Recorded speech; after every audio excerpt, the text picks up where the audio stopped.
Hello hello, bienvenue à vous, ou alors bon retour pour cette petite vidéo, enfin pas si petite que ça, enfin elle va peut-être être courte, on va voir.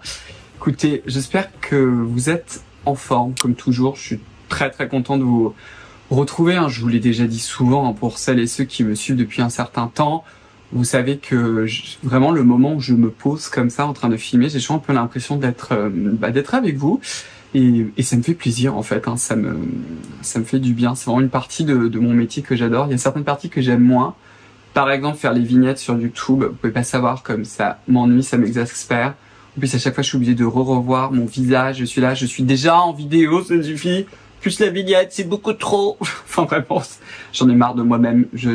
J'avoue qu'il y a des moments, je sature. Mais par contre, ce moment-là où je filme, c'est vraiment un moment que j'apprécie énormément. Chose que je devrais aussi vous dire souvent au début de la vidéo pour faire un peu mon auto-promotion, c'est est-ce que vous êtes abonné par hasard à ma chaîne si vous ne l'avez pas encore fait.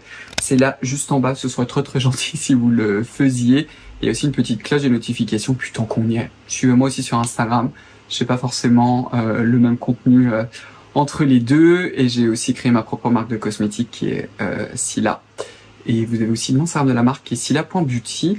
Et donc aujourd'hui, on va faire la partie 2 des mythes skincare avec Paula Begoun, je vous rappelle, qui est la fondatrice de Paula's Choice, qui maintenant est beaucoup moins impliquée dans la marque, mais j'ai énormément de respect pour cette dame. Et pour moi, dans le milieu du skincare, du soin de la peau, elle a vraiment révolutionné le skincare. Et puis imaginez-vous, je crois que la marque Paula's Choice date de 1994, quelque chose comme ça, donc on était à la moitié des années 90, et c'était même, elle le raconte, la première marque de cosmétiques qui était d'abord distribuée sur internet. Je sais pas si vous imaginez à l'époque à quel point ils ont été pionniers, et puis surtout c'est vraiment cette idée de mettre d'abord la science au cœur de la formulation, donc vraiment un énorme waouh. Et comme je vous l'ai dit déjà dans la première vidéo, vous aurez de toute façon le lien autour des mythes. Elle a sorti un livre et à chaque fois je me dis je devrais vous faire toute une vidéo autour, et là il y en a une. Voilà. Si vous la connaissez pas, je suis presque sûr que si vous allez sur YouTube, vous tapez Paula Begoun, vous allez pouvoir voir des interviews. C'est quelqu'un de très charismatique, qui est très punchy, parfois qui est un peu trop sûr d'elle. Je m'en souviens lors du dernier événement avec la vitamine C, elle m'avait un peu retoqué, et bon. Moi, j'avais rien dit, même si je savais que c'était faux. Et en fait, a posteriori, je me suis dit, mais en fait, elle mélange la vitamine C avec les dérivés de vitamine C. Mais enfin, bref, on s'en fiche. Mais c'est quelqu'un pour qui j'ai énormément de respect, et qui a fait énormément, surtout pour le soin de la peau. Enfin bref, donc du coup, je vais vous choisir un peu au hasard quelques mythes.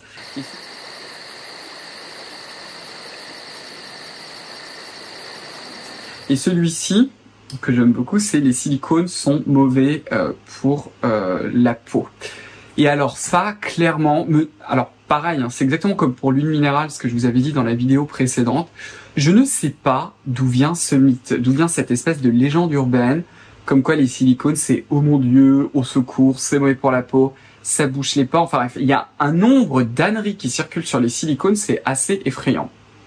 Alors les silicones, exactement les siloxanes, ce sont des polymères qui sont faits à partir de silice, d'hydrogène et d'oxygène, qui sont très intéressants dans la grande famille des silicones, parce que très souvent on dit silicone, oulala, au secours. Non, attendez, c'est une famille. Avec les silicones, on fait beaucoup de choses.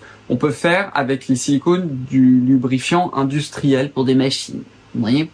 Donc aucun rapport avec les cosmétiques. On peut en faire des moules qui vont au four. On peut en faire des petites boîtes pour mettre nos aliments, par exemple, qui vont aussi au congélateur, ou bien au micro-ondes, ou au four, tout simplement, comme je vous l'ai dit. Et on peut aussi en faire beaucoup de choses en cosmétique. La famille des silicones en cosmétique, elle est vraiment énorme. Vous avez des silicones assez complexes qui sont par exemple associés à un genre de tensioactif, à des émulsifiants. Pour faire des émulsifiants particuliers, c'est grâce à ça, par exemple, qu'on peut faire certaines galéniques comme des textures à transformation. Un excellent exemple, c'est la crème éclat de chez Nuance, qui a vraiment cette texture à transformation assez particulière. Je vais vous mettre d'ailleurs le lien. J'ai aussi un code chez Nuance, c'est quoi? C'est L15, je crois. Il me semble que c'est ça, mais de toute façon, je vais vous l'écrire si jamais le produit vous intéresse. Le code est valable sur tous les produits, parce que je pense que j'aurai la question, mais c'est sur l'ensemble du site, dont la Beauty Tech. Bref, Vous avez aussi, je sais pas si elle est encore distribuée au supermarché. Moi, j'étais allé dans le mien, mais bon, à Paris, on a des trucs minuscules, ridicules. Et les rayons cosmétiques, il y a genre 2 produits. Et nous, on n'a pas de chance en étant parisien là-dessus. Mais vous avez la crème de chez L'Oréal, la Revitalift sans parfum que j'ai pas trouvé. Peut-être que vous allez la trouver si vous ne vivez pas à Paris. D'ailleurs, dites-moi vraiment en commentaire. Celle-ci aussi, c'est une émulsion en silicone. Donc vous avez par exemple ce type de molécule. Vous avez aussi, on peut faire un genre d'émollient. Je vous dis un genre parce que les silicones, même si certains peuvent avoir une sensation un peu grasse quand vous le touchez, la sensation que ça a sur la peau, mais ce ne sont pas des lipides, ce n'est pas du tout la même structure moléculaire, ça ne se comporte pas pareil. C'est le cas du diméthicone. En fait, le diméthicone, alors les chimistes, en réalité, c'est une taille de ce polymère, il peut être plus ou moins petit. En fait, c'est la même unité qui est répétée. Pour le silicone, en fait, en fonction de sa viscosité, on peut avoir un diméthicone tout court qui va avoir une viscosité très très faible et qui va être très évanescent sur la peau, comme on peut avoir un diméthicone qui va être beaucoup plus long. Je sais pas s'il est réticulé par contre, je ne sais pas. Beaucoup plus long, mais en tout cas avec une viscosité beaucoup plus épaisse. Donc du coup, on aura une sensation beaucoup plus grasse sur la peau. Et si vous voulez savoir, j'ai eu ces discussions-là pour un des produits en cours de développement pour Scylla, pour ma propre marque, autour des silicones. Le cas par exemple du diméthicone, dans le cas du diméthicone, il est même étudié et utilisé en médecine pour la cicatrisation des plaies, les enfants. Les plaies, c'est vraiment le moment où on a même la peau ouverte. Il est aussi utilisé en chirurgie. C'est pas pour rien qu'on fait certaines prothèses ou même en chirurgie esthétique, par exemple. Vous avez certaines prothèses pour vous refaire par exemple un menton ou les comment ça s'appelle, les cheekbones, les pommettes, pour refaire les pommettes par exemple, ou aussi la mâchoire. Ça peut être aussi en chirurgie plastique reconstructive. On utilise des implants en silicone. Ce n'est pas pour rien. Alors c'est une molécule synthétique. C'est une molécule qui a été créée par nous, les humains. Et là encore, je vous mets en garde contre ça. Ne vous dites pas que sous prétexte qu'une molécule a été créée par nous, les humains, de façon synthétique, que ça veut forcément dire que c'est mauvais. Non! La nature et la provenance d'une molécule, que ce soit synthétisé par un organisme vivant ou par nous, on est aussi un organisme vivant mais en synthèse, en rien fait que un ingrédient va être mauvais. Enfin, en rien c'est un gage de sécurité. En gros, c'est ça. On peut faire un ingrédient synthétique extrêmement toxique, comme on peut aussi purifier un ingrédient qui vient par exemple d'une plante ou d'une algue qui est aussi extrêmement toxique. Vous avez les pires poisons dans la nature. Donc il faut vraiment sauter ça de la tête. Et vraiment, les silicones, ça a été une véritable révolution en soins de la peau. Pour la cicatrisation, donc là on est plus dans un degré on va dire médical, mais également pour avoir certaines galéniques. Excusez-moi, nous avons été interrompus. Si vous voulez savoir, c'était ma nièce qui venait me faire un petit coucou. Donc il a fallu qu'on s'arrête. Donc je ne sais plus ce que je vous racontais du coup sur les silicones entre temps. Hein. Je suis désolé, j'étais en mode bébé là. Donc je sais plus ce que je vous racontais sur les silicones. Je crois que je vous parlais du diméthicone avec son usage d'un point de vue médical qui aide à la cicatrisation. Je vous ai expliqué qu'on s'en sert aussi pour créer certaines émulsions. On peut également s'en servir pour avoir quelque chose de très évanescent. Ça, ce sont en fait les silicones qui sont des volatiles. Vous les retrouvez souvent aussi dans certains fonds de teint. Vous avez certains fonds de teint, vous avez une partie des silicones qui vont en fait s'évaporer. Vous en avez d'autres aussi qui va former cette espèce de film. Le secret, par exemple, enfin l'un des secrets d'un des solaires que j'aime beaucoup qui s'appelle la Nessa, en fait, c'est que c'est un solaire qui utilise pas mal de silicone et c'est une certaine forme de diméthicone. Donc vraiment, n'ayez pas peur. Aussi toujours lié au silicone, ce qui est un peu la même chose, c'est que les silicones, par exemple, ils empêchent de respirer la peau. Le maillage, en tout cas, de certains silicones, parce que pareil, on ne peut pas tous les mélanger, vous en avez certains qui sont tout petits, minuscules, mais certains qui ont cet effet un petit peu plus filmogène, mais si c'est pas vraiment proprement dit un occlusif, les molécules d'oxygène peuvent passer au travers. Donc c'est faux, archi faux. Il y a aussi des petites choses au niveau de l'environnement. Alors moi je vous en parle pas. Alors ce n'est pas, d'ailleurs à ce sujet-là, c'est vrai que je vous le dis jamais. Hein, je vous parle pas souvent d'écologie. Ce n'est pas parce que j'en ai strictement rien à faire de l'écologie que je me dis YOLO, pourrissons la planète. C'est parce que dans l'écologie, exactement malheureusement comme pour les cosmétiques, il y a un nombre de désinformations et de choses qui circulent qui sont fausses, qui sont assez démentes. Je vais vous donner par exemple l'exemple de l'huile minérale. L'huile minérale, c'est dérivé du pétrole. Donc tout le monde dit, ah là là, au secours, c'est extrêmement polluant, etc. C'est l'horreur. Alors déjà, le pétrole, c'est naturel. Hein. Le pétrole a été fabriqué, je sais même pas si on peut vraiment dire fabriqué, hein, mais ça vient de la décomposition de matières organiques, de plantes, etc. qui se retrouvaient emprisonnées dans des roches, en fait, pendant des milliers, voire même des millions d'années. C'est comme ça en fait qu'on a du pétrole. Et c'est une ressource qu'on exploite qui en réalité est naturelle. Donc c'est quelque chose de naturel qui pollue notre écosystème. Ça c'est le premier élément. Le deuxième élément, en fait, c'est que tant qu'on va utiliser du pétrole, et pour l'instant, tant qu'on va mettre du gaz dans nos voitures, enfin, pas du gaz, de l'essence dans nos voitures, et qu'on va d'ailleurs aussi utiliser le pétrole pour faire de la chimie, etc., on aura forcément de l'huile minérale. Et en réalité, le processus d'extraction, de purification, de raffinage de l'huile minérale ne va pas forcément être plus polluant que sourcer par exemple et cultiver certaines plantes pour avoir certaines huiles. Donc en ce moment, on a cette explosion en fait de matières premières d'origine végétale qui est appelée à tort, et moi je déteste ça, qu'on appelle d'origine naturelle ou de matière naturelle. Ça ne veut rien dire. Déjà, c'est pas vraiment naturel parce que toutes ces cultures-là, elles ont été un petit peu bidouillées par nous les humains et quand on les cultive, donc c'est pas archi naturel, c'est ce que je veux dire, si on n'était pas là, il n'y aurait pas tout ça. Et il y a aussi des processus d'extraction. Il faut bien cultiver ces plantes-là dans certaines conditions. Vous avez certaines plantes qui demandent des conditions, et ça on le sait très bien même en agriculture, qui demandent beaucoup d'eau, beaucoup de ressources énergétiques, qui demandent des serres, etc. et qui peuvent être un véritable désastre écologique. Donc c'est un problème extrêmement complexe. On vient aussi maintenant de découvrir que certaines huiles aussi s'accumulent dans les fonds marins. Alors c'est un sujet qui est compliqué, moi je n'ai pas cette compétence-là, c'est aussi pour ça que je vous en parle pas. Dans le cas des silicones par exemple, ils ne sont pas biodégradables. Qu'est-ce que ça veut dire? Ça veut dire que pour l'instant on ne connaît pas d'organismes vivants, en tout cas à ma connaissance, peut-être que je me trompe, qui sont capables de dégrader les silicones. En revanche, ils sont dégradables par les UV et retournent à l'état de silice. Donc c'est pour ça que je vous dis que c'est un sujet qui est extrêmement complexe et trop souvent il y a des formes de lobbying qui sont complètement détachées de toute ressource scientifique. On va bannir certains ingrédients ou alors il va y avoir une polémique autour sans raison pendant qu'on laisse le reste. Et parfois il y a plein d'autres ingrédients qui semblent comme ça être nouveaux, mais malheureusement on n'a pas de données écologiques dessus et on ne sait pas. On ne sait pas non plus dans quelles conditions ça a été produit, on ne sait pas si dans les pays où ça a été produit on ne crée pas des désastres écologiques. Donc c'est un sujet très très compliqué. En tout cas, sachez que pour votre santé, il n'y a pas de problème. Donc on va se choisir un autre mythe. J'ai beaucoup trop parlé.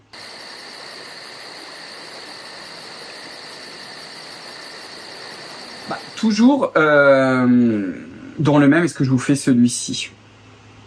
Les produits chimiques, chemicals are bad for the skin. Donc les produits chimiques sont mauvais pour la peau. Donc il faut regarder les cosmétiques qui sont écrits chemical free.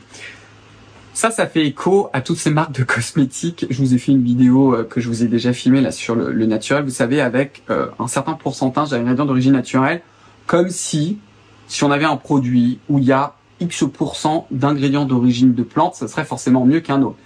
Je suis là, oui, enfin, si on prend que des plantes qui sont bien allergènes, avec plein d'huile essentielle et tout ce qu'il faut, plus de l'alcool sourcé d'une petite plante, je peux vous dire que ça va vous arracher le visage. Donc ça ne veut absolument rien dire et c'est un gage en fait uniquement marketing pour vous dire oui, regardez, parce que c'est la tendance actuelle et pour vous faire croire que ce que vous allez acheter aura une plus-value. Alors que bien souvent, il n'en aura pas forcément. Et beaucoup de ces produits-là d'ailleurs, alors ils se sont pris la tête, ça c'est clair, parce que parfois c'est très difficile d'essayer de trouver certaines alternatives, mais n'oubliez pas que les vins de synthèse, ça, on en avait parlé avec Johan, il y avait une jolie vidéo qu'on avait fait sur les parfums, peut-être qu'on en refera une autre qui sera peut-être publiée, je ne sais pas, il faut que je lui demande, mais on vous parlait de la synthèse. Il y a maintenant énormément de molécules parfumées qui ne sont plus sourcées des plantes, mais qui sont produites synthétiquement et écologiquement parlant, c'est beaucoup mieux. Et c'est ça en fait, grâce aux avancées de la science, il n'y a pas forcément que du négatif, il y a aussi beaucoup de positif et il y a beaucoup de choses maintenant qu'on est capable de faire en synthèse, ou en biotechnologie, mais qui est toujours une forme, pour ainsi dire, de synthèse, sauf qu'on passe par des outils entre guillemets biologiques, biochimiques. Vous avez plein de médicaments, par exemple, c'est de la biotech, et qui sont très très intéressants. Vous avez beaucoup de facteurs de croissance, de médicaments, d'antibiotiques maintenant, qui sont produits en biotech. On peut vraiment finement contrôler leur production. Et c'est ça en fait l'évolution, mais vraiment, ne vous dites pas que parce que vous achetez un produit d'origine soi-disant naturelle, que ça va forcément être mieux. Et en plus, comme je vous dis, ça ne veut rien dire parce que vous avez certains ingrédients en fait qui ont été sourcés, qui viennent tous les cococlugocides et compagnie. Par exemple, souvent quand vous voyez coco, c'est sourcé de la noix de coco, mais on n'a pas pris la noix de coco ou même on a extrait le lait et puis on va le mettre dedans. Non, vous avez tout un processus d'extraction chimique.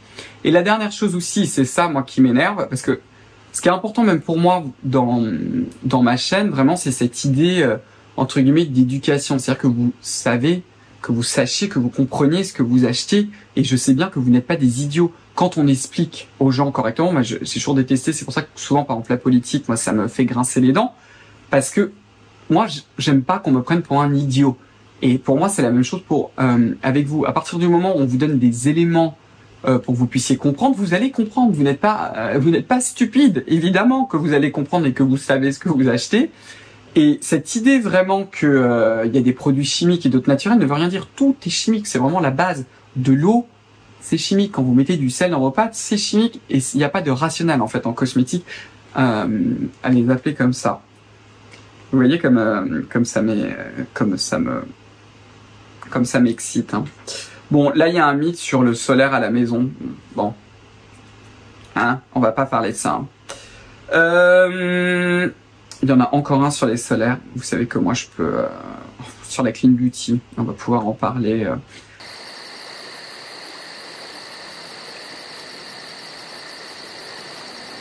On pourrait parler, est-ce qu'on parle de... Alors cet actif, il est souvent écrit... Est-ce qu'il est écrit comme ça dans les ingrédients? Non, c'est Witch Hazel.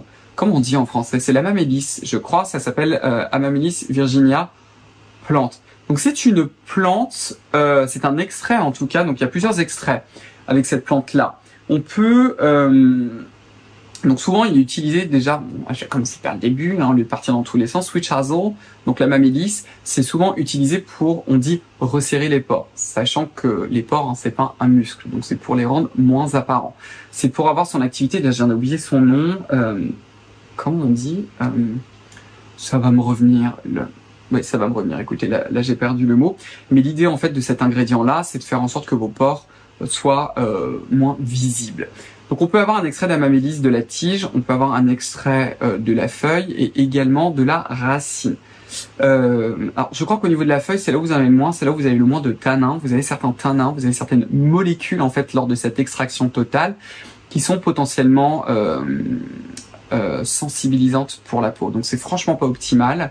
Et vous avez également souvent, ce sont des extraits alcooliques, donc il y a aussi souvent un petit peu d'éthanol qui là encore n'est pas optimal. Alors c'est pas forcément le démon absolu, mais c'est toujours pareil. En fait, il y a tout un rationnel à avoir. Quand vous faites, par exemple, vous voulez faire par exemple un produit qui va jouer sur les pores justement, pour faire en sorte qu'ils soient moins dilatés, quelle que soit la raison. Vous avez du coup le choix entre plusieurs ingrédients. Évidemment qu'une marque vegan, pas vegan, mais clean beauty, naturel et blabla, ils vont choisir le Witch Hazel, évidemment. Alors qu'ils pourraient se servir de l'acide salicylique, qui est beaucoup plus intéressant parce que non seulement il va avoir une activité qui va faire en sorte que le pore va être moins visible, mais c'est surtout qu'il va avoir une activité sur la glande sébacée. Donc si vous avez des pores qui sont très visibles par un excès de sébum, ça va être beaucoup plus intéressant, en particulier sur le long terme. Par contre, évidemment, d'un point de vue marketing, c'est beaucoup moins sexy que Witch Hazel, c'est naturel, ça vient des plantes, etc. YOLO YOLO, vous avez compris un petit peu ce que je veux vous dire, ce qui est un peu dommage. Vous avez aussi un autre ingrédient qui est très intéressant, c'est la niacinamide, par exemple, qui va justement aider à faire en sorte que ces pores soient moins visibles. On a un peu moins de données scientifiques, mais l'air de rien, il y a quand même une activité aussi anti-inflammatoire sur la glande sébacée. Là encore, c'est assez intéressant. Qu'est-ce que vous avez encore comme ingrédient? Vous avez les rétinoïdes aussi, qui sur le long terme vont aussi aider à réguler la sécrétion de sébum. Donc, vous voyez, on a des choix. Moi, c'est quelque chose qui pour moi est très important parce que vous le savez, maintenant j'ai ma marque de cosmétiques qui est Sila. Donc à chaque fois en fait que je crée un cœur d'actifs, toujours les questions que je me pose, je me dis ok, il y a plusieurs actifs parfois pour répondre à une question, lesquels je vais utiliser. Je vais vous donner un exemple par exemple avec un extrait total de Centella asiatica. La Centella asiatica, c'est une plante surtout qui est connue en Asie et qui est connue pour avoir certaines molécules qui sont apaisantes pour la peau, anti-inflammatoires, mais je n'aurais pas à vous le dire parce qu'on parle de cosmétiques, donc qui sont apaisantes. On connaît très bien. Et depuis maintenant un certain temps, il y a des jolis articles scientifiques, on connaît les molécules actives de la Centella asiatica qui vont vraiment apaiser la peau. C'est par exemple l'acide asiaticoside. Donc il y en a plusieurs. Évidemment, ce sont des ingrédients qui sont très chers. Quand vous allez utiliser les molécules actives, ça coûte beaucoup plus cher que prendre un extrait total avec une concentration X ou Y de ces fameuses molécules actives. Donc dans les deux cas, sur votre packaging, vous allez pouvoir écrire Centella asiatica, YOLO, Youpi. Alors qu'en réalité, vous pouvez avoir deux produits complètement différents quand un va avoir un extrait total et l'autre va avoir vraiment les molécules actives. D'un point de vue d'ailleurs formulation, les molécules actives, c'est très compliqué parce qu'elles sont très très peu solubles. Il faut beaucoup ce qu'on appelle de glycol pour pouvoir les utiliser, mais vous voyez un petit peu le rationnel qu'il y a derrière. Et ce que je veux vous dire, c'est que quand en fait on choisit de faire un produit en particulier et qu'on choisit un cœur d'actif, justement, parfois c'est plus influencé, on va dire, par l'air du temps et par le marketing. Et finalement, en fait, c'est détaché de toute donnée scientifique. Et c'est pour ça, en fait, que finalement, on se retrouve avec tant de produits cosmétiques sur le marché qui, oui, sont quand même régulés parce que heureusement, on a quand même tout un corpus de réglementaires en Europe pour nous protéger, évidemment. Et les cosmétiques sont très contrôlés. Et même les marques que moi, j'aime pas trop, évidemment qu'elles sont contrôlées, qui font des tests, etc. et qui font pas en sorte d'avoir le diable sur le marché. Nous sommes bien d'accord. Mais vous savez aussi bien que beaucoup de produits, vous les utilisez, vous dites, bon, les résultats, voilou, c'est pas, il y en a pas, quoi. Il y a pas grand chose. Mais c'est pour ça. Et c'est bien pour ça, quoi. C'est l'une des raisons, on va dire. Voilà. Donc écoutez, on va s'arrêter là pour aujourd'hui. J'ai beaucoup trop parlé. Moi, avec ce genre de livre, avec le livre de Pogačar, je pense que je peux vous faire 200 vidéos de 200 millions d'heures. Donc on va peut-être se calmer, hein. Mais vous avez un peu compris. Donc en tout cas, j'espère que ça vous a plu, que vous avez trouvé ça intéressant. Moi, je vous avoue, ça m'a amusé de faire ça. Ça m'a aussi un peu énervé parce que vous savez qu'il y a des sujets qui me font un peu grincer des dents, mais bon, vous me connaissez maintenant, hein. Et écoutez, comme je vous l'ai dit au début, si ça vous a plu, donnez-moi un pouce bleu, commentez juste en bas, abonnez-vous si vous ne l'avez pas encore fait, enclenchez la cloche des notifications, rejoignez-moi sur Instagram, vous pouvez aussi suivre l'actualité de ma propre marque. Et vraiment, le plus important, prenez bien soin de vous, et puis on va se revoir très très vite. Au revoir, bye bye.